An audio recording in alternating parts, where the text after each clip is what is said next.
Hello everyone, welcome to Anisha meditation. आप सब कैसे हैं? हाँ, हम लोग भी ठीक हैं, आप भी ठीक ही होंगे। थैंक यू अनीशा मेडिटेशन सुनने के लिए।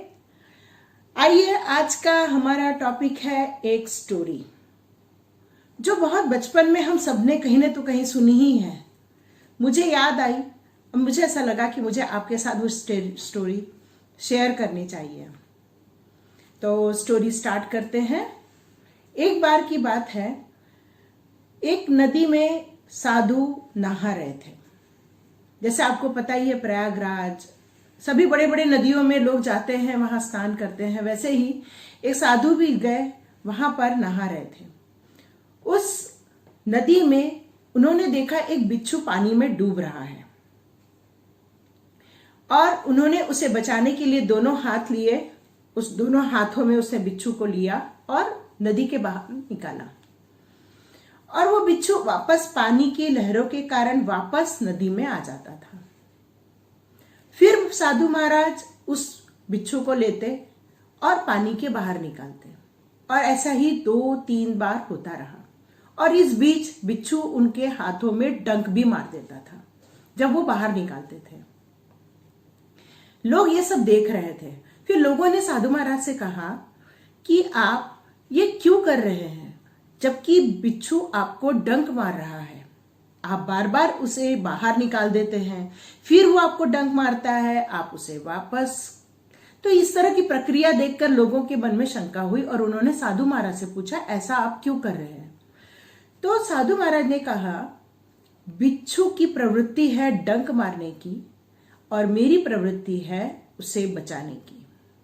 वो अपना काम कर रहा है और मैं अपना काम। और इसी तरह होता रहा और अंत में उन्होंने उस बिच्छू को बचा लिया।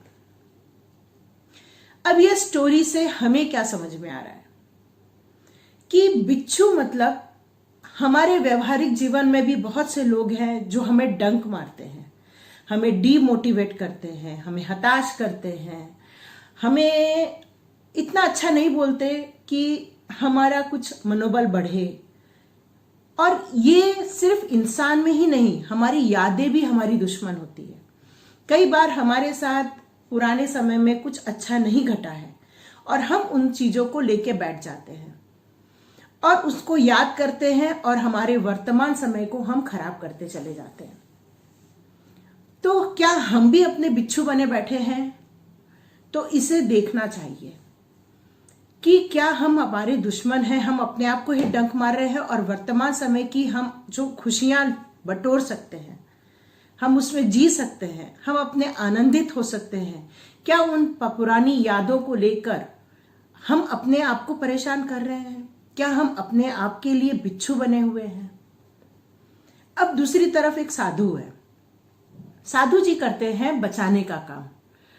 तो ये जो साधु टाइप के जो कैरेक्टर होते हैं वो हमारी लाइफ में मोटिवेशन लेके आते हैं, हमारी लाइफ में एक प्रोग्रेस लेके आते हैं, हमारा मनोबल बढ़ाते हैं, हमें सुरक्षित करते हैं, उन संभावनाओं को जन्म देते हैं जिससे हमारे जीवन के रास्ते बहुत सुगम हो जाते हैं। तो ये हमारे अंदर भी होते हैं साधु।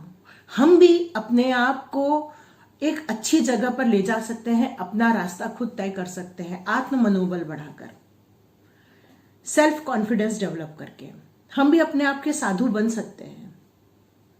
अब बात आती है कि ये साधु और बिच्छू, ये आपने समझ लिया कि हम अपने आप के लिए भी ये हैं और दूसरे भी हमारे लिए ये हो सकते हैं। तो हमारा काम क्या होना चाहिए? सॉल्यूशन पे सॉल्यूशन ढूंढना पड़ेगा। और दूसरी बात, ये हमारे माता पिता भी हो सकते हैं, हमारे भाई बहन हो सकते हैं, हमारे वेल विशर्स हो सकते हैं। कहते हैं स्वभाव के लिए कोई दवाई नहीं होती है, क्योंकि हमारी जो फितरत होती है वो एक टाइप का हमारा नेचर ही है। तो और नेचर के लिए कोई दवाई नहीं होती।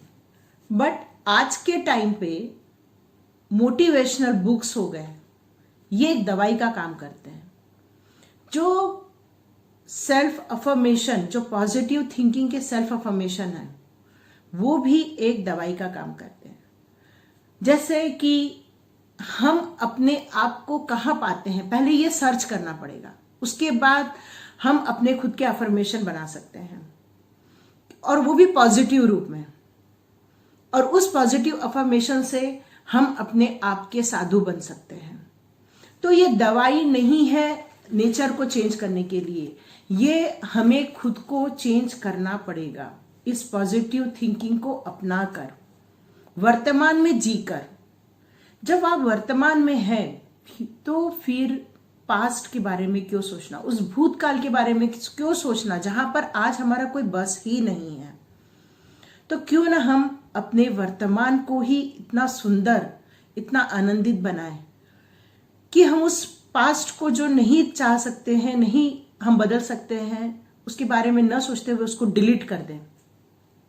अपने आप के साधु बने और हम हर उस लोगों का हाथ पकड़ ले जो हमें अच्छे रास्ते पर ले जाना चाहते हैं, हमारे जिंदगी में बहुत पॉजिटिविटी भरना चाहते हैं। क्यों ना हम उन लोगों को अपने जीवन में ले आए, चाहे वो बुक्स हो, चाहे वो हमारे वेल विशर्स हो, हमारे माता पिता हो, भाई बहन भी हो सकते हैं, हमारे पार्टनर्स भी हो सकते हैं, हमारे फ्रेंड्स भी हो सकते हैं, कोई भी हो सकता है। देखिए आपकी लाइफ में कौन है जो आपको एक साधु के रूप में उस डूबती हुई नैया से उठा के बाहर ले आए। थैंक यू अनीशा मेडिटेशन सुनने के लिए, ये स्टोरी सुनने के लिए। ये स्टोरी हमारे जिंदगी को कहीं तो कहीं प्रभावित करती है, इसलिए मैं आपके साथ लेके आई हूं। आप इसे जरूर समझिए, और यदि आपके लाइफ में इसमें चेंज लाते हैं तो मुझे बहुत खुशी होगी। चैनल को लाइक कीजिए, सब्सक्राइब कीजिए और ज्यादा से ज्यादा शेयर कीजिए। थैंक यू अनीशा मेडिटेशन सुनने के लिए। Thank you. बेल आइकन भी दबाइए।